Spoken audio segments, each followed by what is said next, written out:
The UFC heads to Inglewood, California next weekend for the first time since 2018. The promotion will present one of the most loaded events in some time. UFC 311, Islam Makhachev vs Arman Tsarukyan 2 features 2 title bouts, as well as some other hugely intriguing clashes up and down the card. So with plenty to look forward to, this is absolutely a show that fans cannot afford to miss. Here are the predicted outcomes for UFC 311, Islam Makhachev vs Arman Tsarukyan. Back in 2019, Islam Makhachev was just 5,1 in the octagon and had not broken into the UFC's lightweight rankings. Despite that, the Dagestani was already well feared by most of his fellow 155-pounders, and so finding opponents for him was difficult for the matchmakers. When the unknown debutant Arman Tsarukyan was selected to face him, then, few fans expected the Armenian to stand a chance. In the end, Tsarukyan did come out on the wrong end of a loss, but the fight was far closer than anyone could have expected. The debutant took the fight to Makhachev, particularly on the ground, and fans were treated to some high-level grappling sequences throughout. Essentially, Makhachev did just about enough to edge each round of the fight, but he certainly didn't dominate Tsarukyan in the same way that had done, and has done since, to most of his foes. So nearly 6 years on, how have both men developed, and has enough changed to give us a different result here? It's fair to say that Makhachev has only gotten better and better since that fight. His grappling remains stellar, but his striking has also improved to the point that he's hurt the likes of Charles Oliveira and Alexander Volkanovski on the feet. At this stage, there's literally no question marks over the Dagestani. It's now genuinely possible that he'll surpass the legacy of his mentor Khabib Nurmagomedov, in fact. However, it is arguable that Tsarukyan has improved even more than the champ. Outside of a razor-close decision loss to Mateusz Gamrot, he's been perfect since losing to Makhachev, winning his other 9 bouts. More importantly, he's now displayed some brutal striking, as he violently took out Beneil Dariush in 2023 and is also responsible for the only KO loss of Joel Alvarez's octagon tenure. Based on recent social media posts, too, the Armenian is in incredible shape for this fight, looking bigger, leaner and stronger than ever. Despite all of this, it's still difficult to pick the challenger here. Everything he's done, Makhachev has still seemingly done better. To add to this, while MMA math doesn't always work, it's impossible not to consider how easily Makhachev dealt with Oliveira, and how many problems Do Bronx gave to Tsarukyan in their bout last year. At the end of the day, Tsarukyan is a great fighter, but not enough has changed since that first meeting to favor him to win here. It'll be close again, but expect Makhachev to just about come out on top. UFC 311's co-headliner is one of the most intriguing title bouts in some time, even for the loaded standards of the bantamweight division. After Dvalishvili upset Sean O'Malley in September, it was highly expected that Sugar would be given an immediate rematch. After all, despite the machine dominating him, O'Malley remains probably the division's biggest star name. Instead, though, the former champ will now wait, as the unbeaten 18,0 Umar Nurmagomedov will take his shot here. Young Eagle is 6,0 in the octagon, and most recently outpointed Corey Sandhagen in a remarkably impressive showing.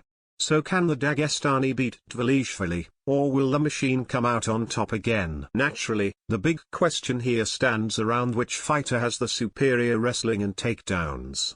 Both men are excellent at forcing their foes to the ground, and although Dvalishvili's takedown success rate stands at just 36%, a lot of that is due to the number of takedowns he attempts. Equally, both men also have amazing takedown defense.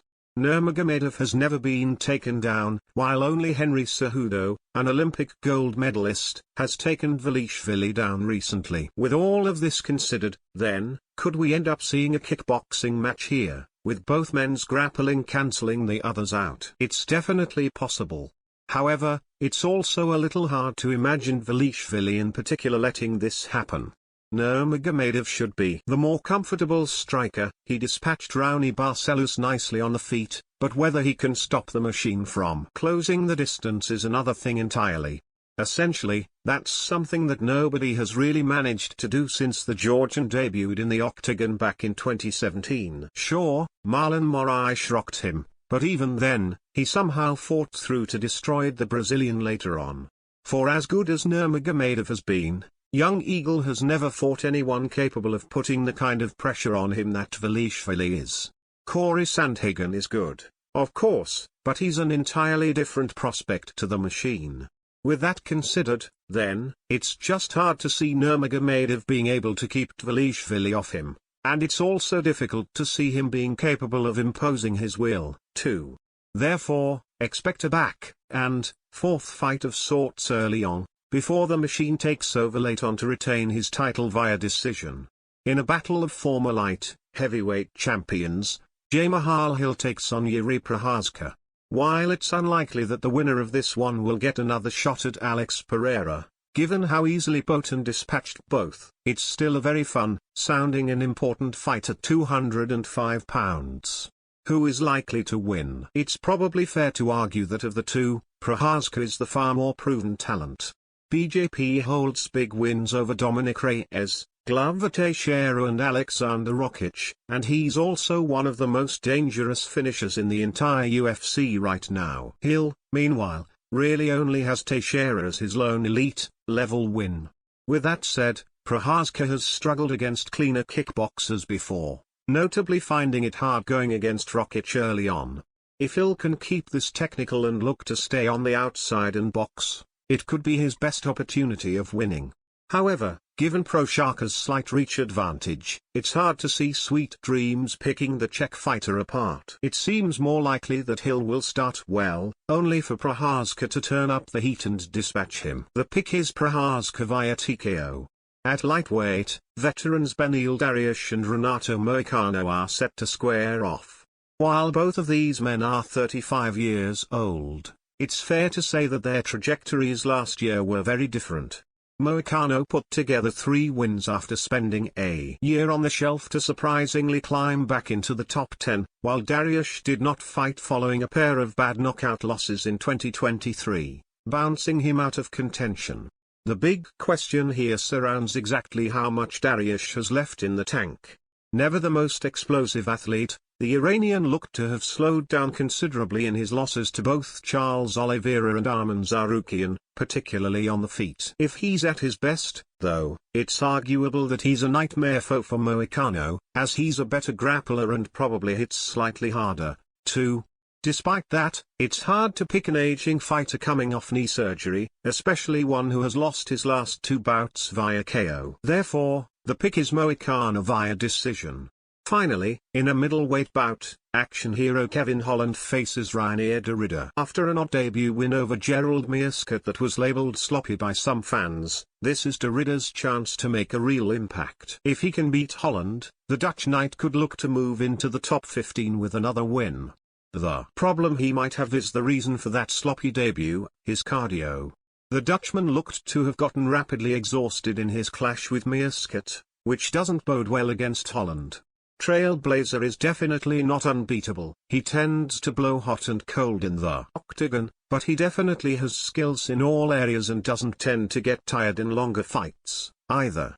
Overall, if Derrida comes out quickly and Holland has one of his bad fights, the Dutch Knight could pull off a win here. Based on how questionable his cardio looked last time out, though, the pick is Holland via TKO.